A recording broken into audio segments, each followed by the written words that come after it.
Hello, ladies and gentlemen. My name is David Kendrick, and I'm here for another wonderful mental health talk today. Today, we have two employees who work in mental health facilities in the state of New York.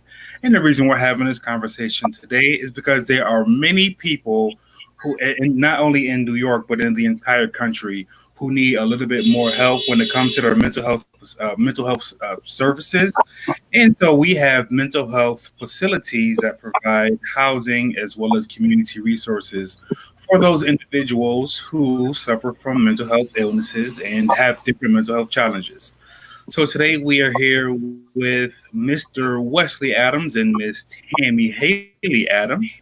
And we're going to be discussing mental health facilities and their role in the community and the individuals that they serve and how they serve them. So, ladies and gentlemen who are watching us live, and for those of us who are watching the replay, I'd like to welcome you to our speech today. And hello, Mr. and Mrs. Adams. How are you guys doing today? Hello. Good. All right. Wonderful. Wonderful. Wonderful. So I'd like to thank both of you for your time today. This is a very important conversation here. We've been gaining a lot of momentum with these mental health chats, and this is one that I was looking forward to, as well as our fans here of Lion Speaking Agency. So I'd like to get right into the conversation here, and this is a question for both of you. And I'll start with you, Mr. Adams. What do you do in your position? I'm a mental health therapy aide.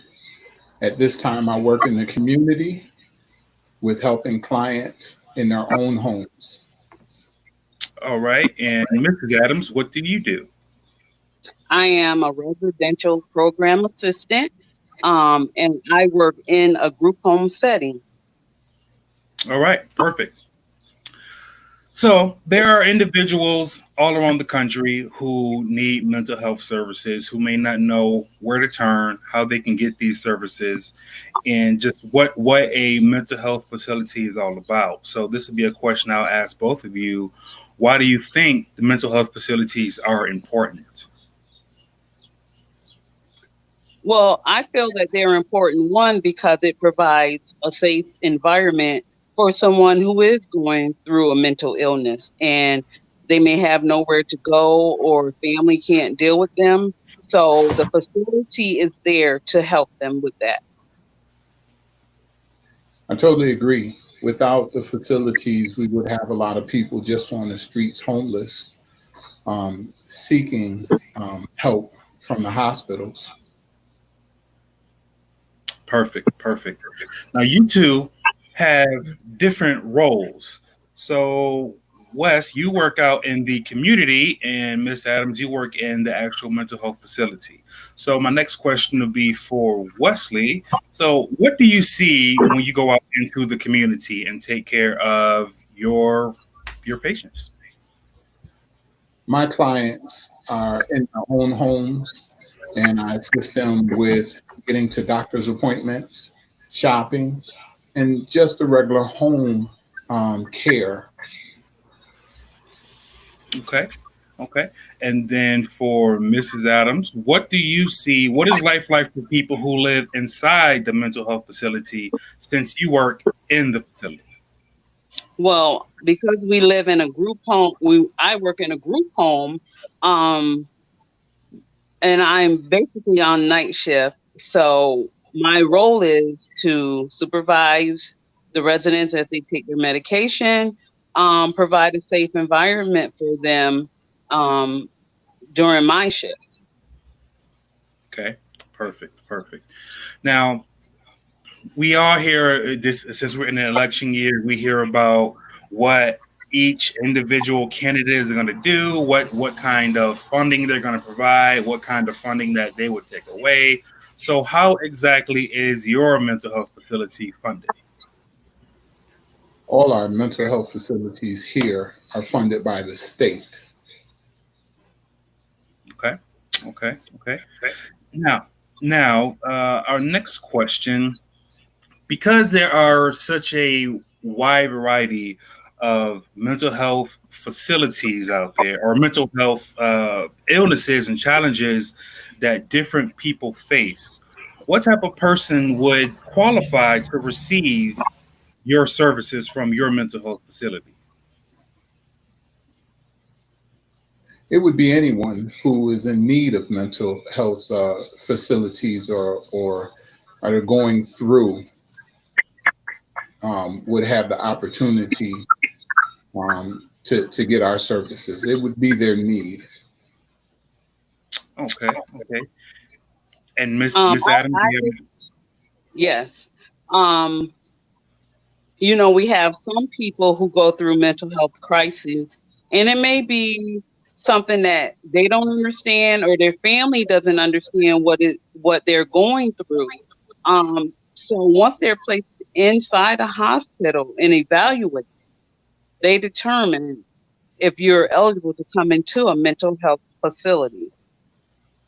okay, perfect. And a question that I skipped my mind to ask before we got started here. You two have been working at the mental health facility for a while. So how long have each one of you individually been working there?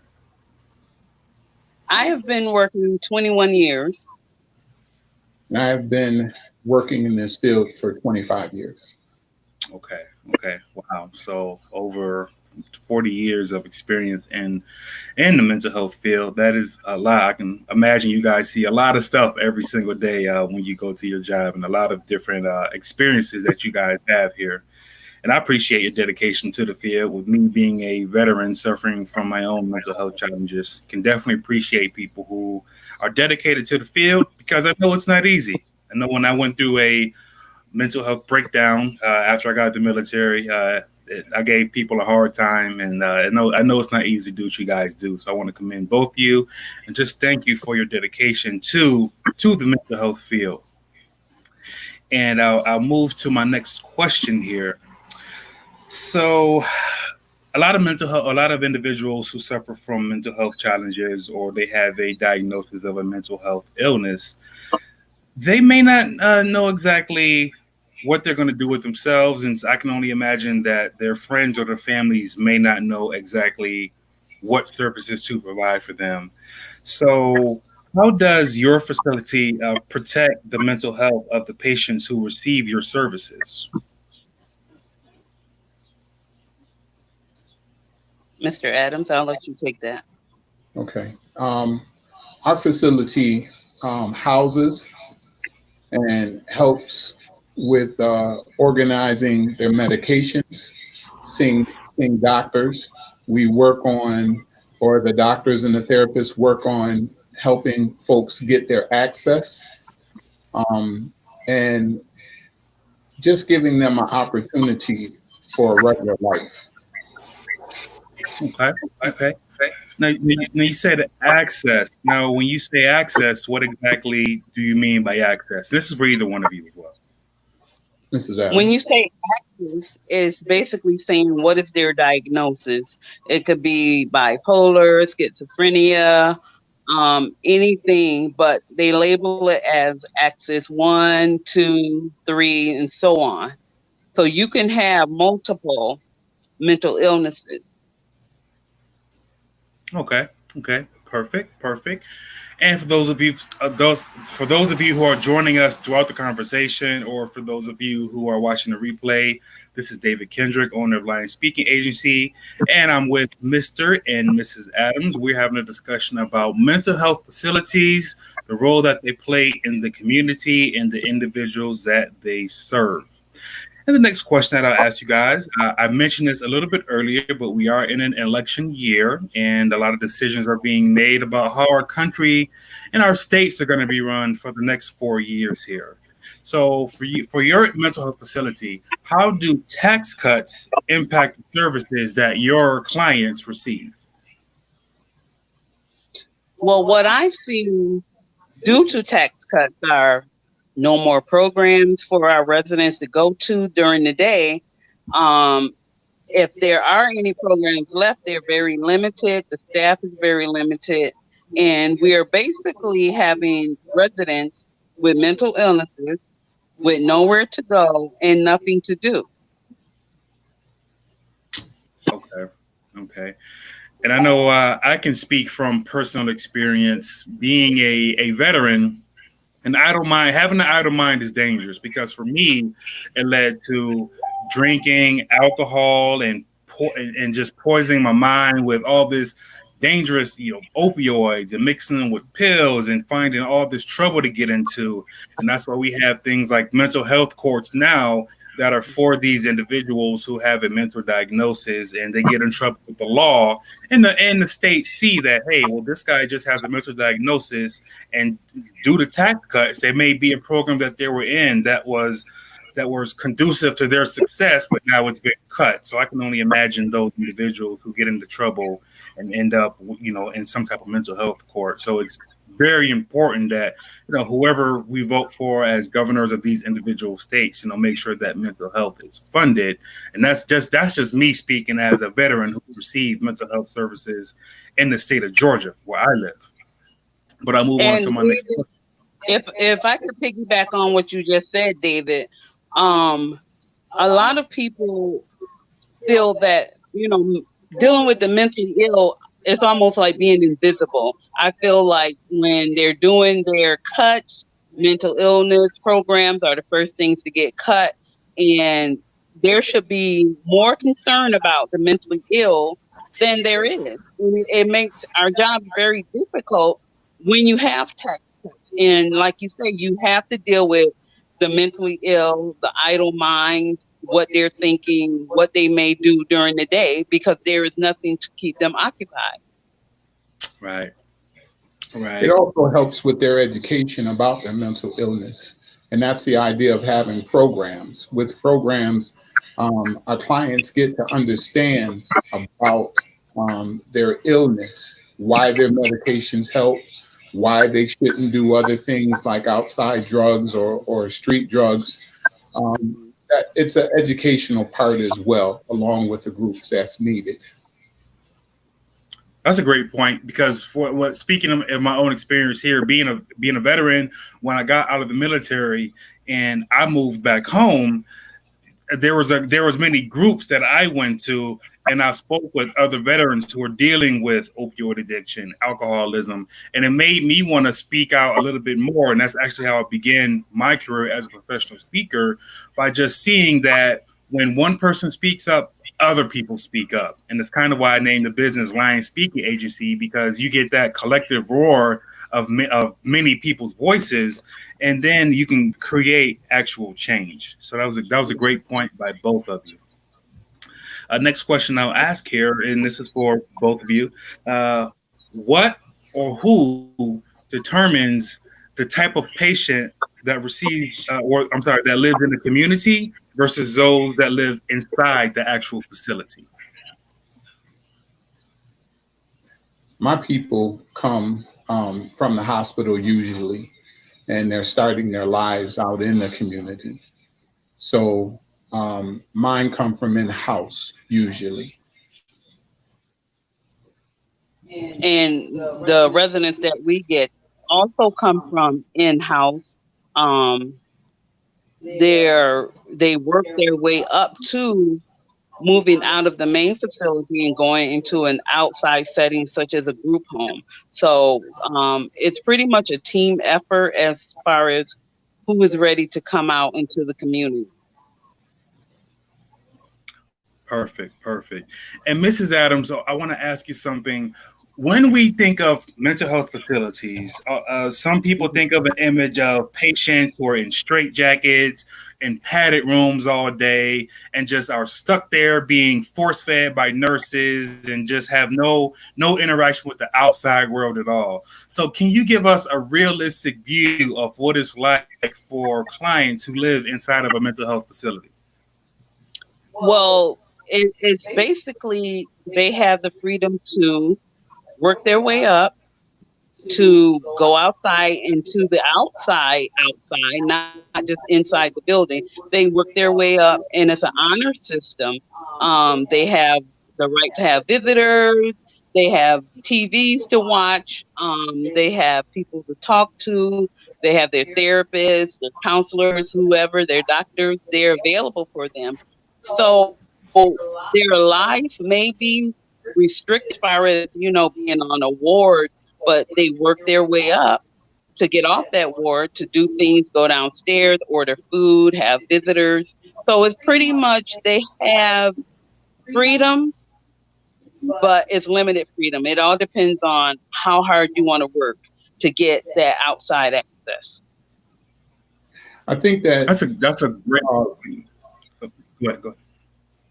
I think that Go ahead, the movies have done a great injustice to our people.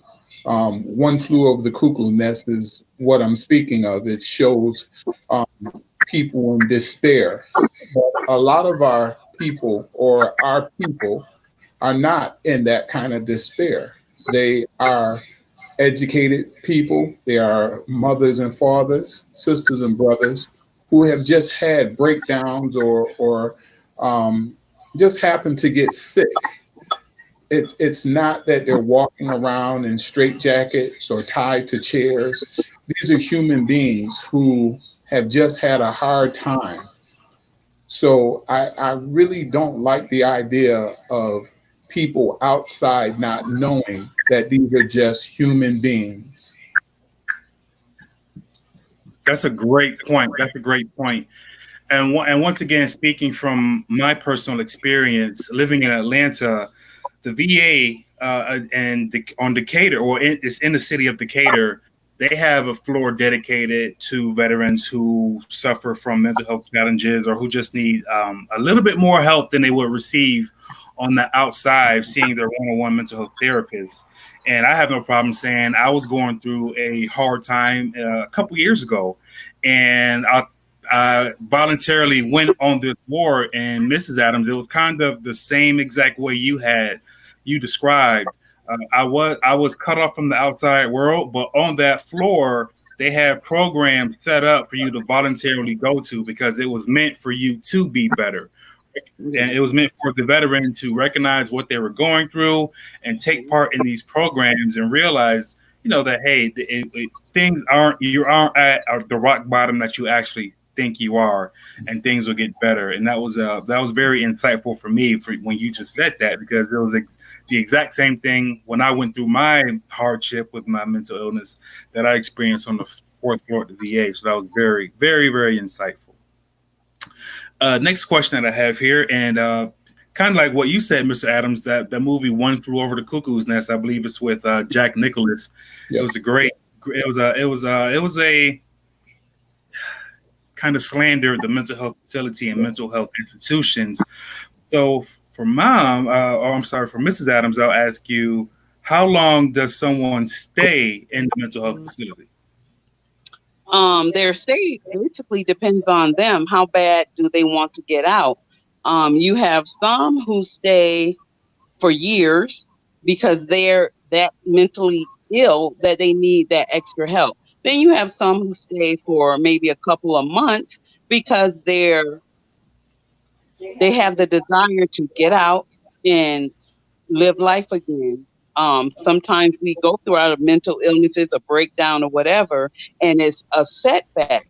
But once we're in a facility, we're getting the proper medication, if that is what's needed, the proper therapy, it will give you a second chance at life. And you have that desire to say, you know what? I want my life back. So you take charge, you determine how long you're going to stay. Perfect. And it's perfect. People are. It's how much medication is needed for them to get back to a normality of life. It's really up to the doctors, the therapists, the client, and it's them taking their medication on a regular basis. Perfect. And I'll stick with you, Mr. Adams, for my next question here. Since you are working with clients who live out in the community, what are their lives like when they are out in the community? What are they able or not able to do? They're able to do everything. They're able to go shopping. They're able to go to their doctor's appointments. They're able to pick up their own medication. They go to the laundromat. They go to parks. They enjoy their family. It's a normal life, just like you and I and Mrs. Adams. Perfect.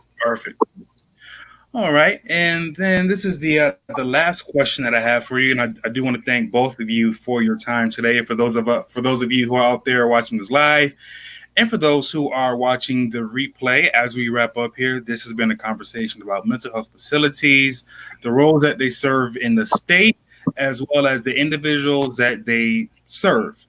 The last question I have for both of you is: do you ever receive patients who are determined to be criminally insane due to a mental health illness, or someone who has pleaded insanity while in court? No, we don't have that opportunity to see the criminally insane. That's a whole different part of the facility that we both work in. It's called forensic, and we don't see criminally insane in our days of work. All right, all right. Well, I'd like to thank you two very much for your time. Thank you for those of you who've commented and watched us live. This has been Mr. Wesley Adams and Mrs. Tammy Haley Adams. Last question that I have for you two is: you guys have a son, right? Yes. Pretty handsome son, business owner. I have a great son. He's my hero. I look up to him. I appreciate him. I love him more than he can ever know. He has blessed me my whole life. Yeah, yeah, yeah. And how about you, Miss Adams? How great is your son? He's pretty great. He's our hero. Well, he's my hero for being able to go and fight a war and come back.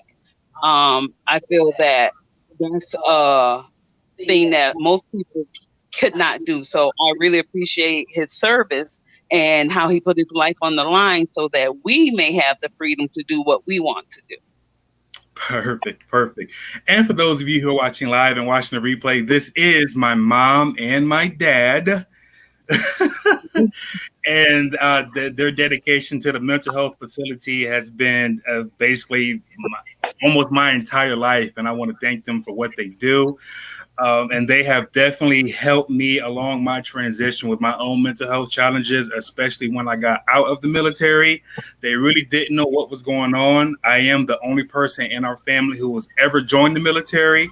So when I got out, it was nobody really knew what to do, but they were there for me, and they watched me go through my trials and tribulations, and they're still working in mental health facilities. So I'd like to thank them, as well as all the other military veteran parents out there who support their sons and their daughters after they come back. So help them find their way through their own individual mental health challenge.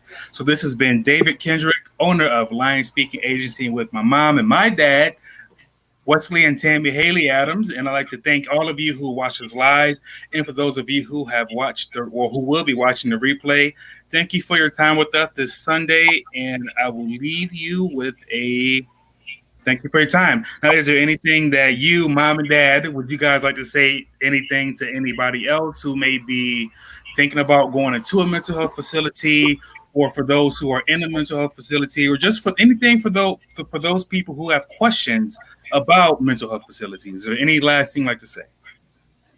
Well, what I would like to say is family is a big important part of the patient getting better. And a lot of times the family does not want to deal with someone with mental illness because they don't know what to do when you see your son or your husband or mom acting in a strange way. And so a lot of times, the family just let the person go into the facility and never come and see them. So family is an important part in the healing process. And if you're dealing with someone with a mental illness, the main thing is to get them help, and also get yourself help so that you can understand what that person is going through. I think if I were to say anything to anyone, I would ask the governor to make sure that he did give New York State more funding for mental illness. It helps not just our clients, but the families and everyone that works in in our facility in mental illness. We need funding to help people that are in trouble, that are sick, that need us. And I think that we do a great job in helping, but we do need the funding. So if the governor happens to watch this, or someone is watching this that can talk to the governor, we do need more funding. Perfect, perfect. Well, I like to ask you two to stay on, and while I end the broadcast here, thank you everyone for your time who has watched us live and commented, and for those of you out there who are watching the replay, thank you very much for your time and enjoy the rest of your day.